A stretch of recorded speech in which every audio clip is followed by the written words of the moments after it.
Publik dihebohkan dengan kejadian Ustaz Abdul Somad atau UAS yang ditolak masuk Singapura bersama rekan dan keluarganya 16 Mei lalu. Padahal imigrasi Batam telah memastikan dokumen Ustaz Abdul Somad lengkap saat melakukan perjalanan ke Singapura.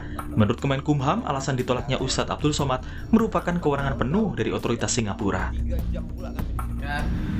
Sudah memiliki dokumen keimigrasian yang lengkap. Namun demikian, otoritas Singapura menolak mereka masuk ke Singapura itu menjadi otoritas dan kewenangan sepenuhnya oleh negara Singapura. Demikian. Namun akhirnya terjawab sudah alasan pemerintah Singapura yang menolak masuknya UAS di wilayahnya. Dikutip dari sebagian pernyataan Kementerian Dalam Negeri Singapura, Somad dikenal sebagai penceramah ekstremis dan mengajarkan segregasi yang tidak dapat diterima dalam masyarakat multiras dan multiagama Singapura.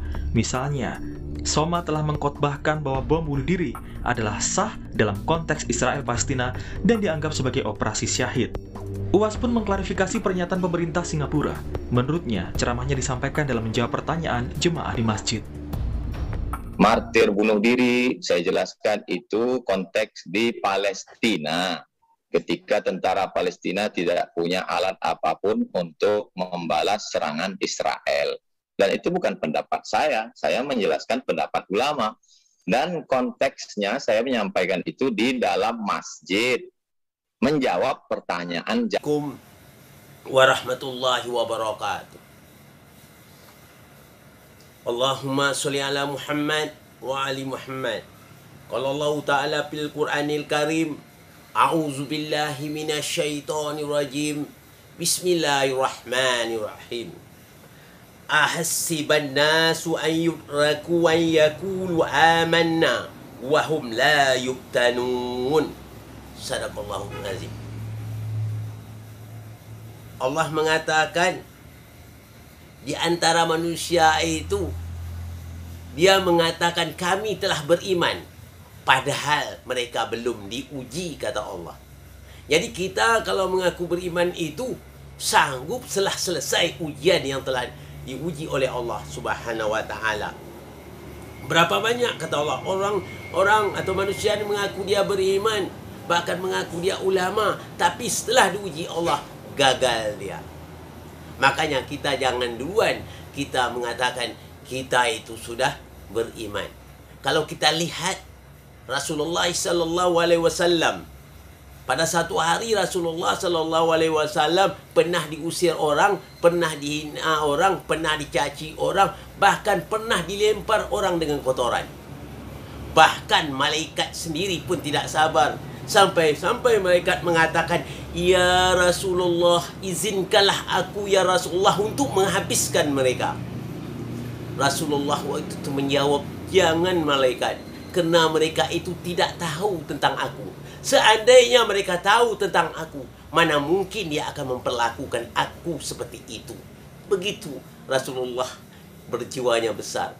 Beda sih dengan kita. Kita apabila diusir saja orang tidak menerima tamu kita tidak diterima, begitunya bertamu ke rumahnya, kita marah, ngotot kita lagi. Ya, kita bangga pula saya ini intelektual, profesor, doktor dan sebagainya. Buat apa kita terangkan sedemikian sedang mereka itu tidak butuh dengan yang itu. Mereka itu dah jelas tidak suka dengan Anda, tapi Anda untuk membesarkan diri. Sebetulnya kita malu juga sedemikian. Orang itu telah jelas mengatakan, ya, jelas dikatakan, I dislike you. Aku tak suka dengan kamu. Kalau dia tak suka dengan kita, apa jawab Allah di dalam surah An-Nur ayat 27 dan 28? Kalau dia tidak menerima kita sebagai tamu, pulang kita dengan baik. Itulah orang-orang yang suci, kata Rasulullah, yang benar. Jangan kita ngotot.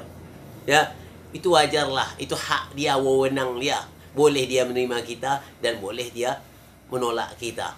Kenapa kita marah-marah? Kalau malaikat itu menawar kepada Nabi Muhammad SAW, Nabi Muhammad tak ngotot, tak marah. Jangan malaikat melakukan sedemikian, kerana mereka itu tidak tahu tentang aku. Kita tidak. Bukan itu. Kalau ada orang mau demo, kita diam saja. Seharusnya kita kalau ada orang mau demo untuk bela kita, jangan berdemo. Buruk nama saya nanti, kata orang saya yang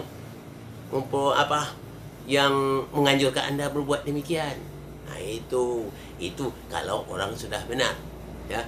Jadi di sini saya sampaikan berapa banyak orang kita, ya, lulusannya luar biasa. Kalau di kampus nilainya 4, ya, IPK itu cum laude itu. Tapi setelah diuji di masyarakat, gagal dia. Itu istilahnya juara kampus namanya. Kalau dalam istilah orang kampung saya, juara kampus sama dengan juara di kandang. Sudah keluar kita dari kandang, kita tewas di tangan orang. Kenapa? Orang banyak lebih pintar dari kita. Ya, kalau dalam bahasa Melayu itu, jangan kita seperti katak dalam tempurung.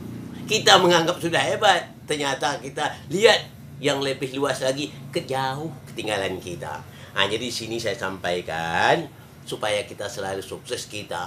Kalau apapun bentuk dihina orang, dicaci orang, ditolak orang dan sebagainya, kita jaga, ya.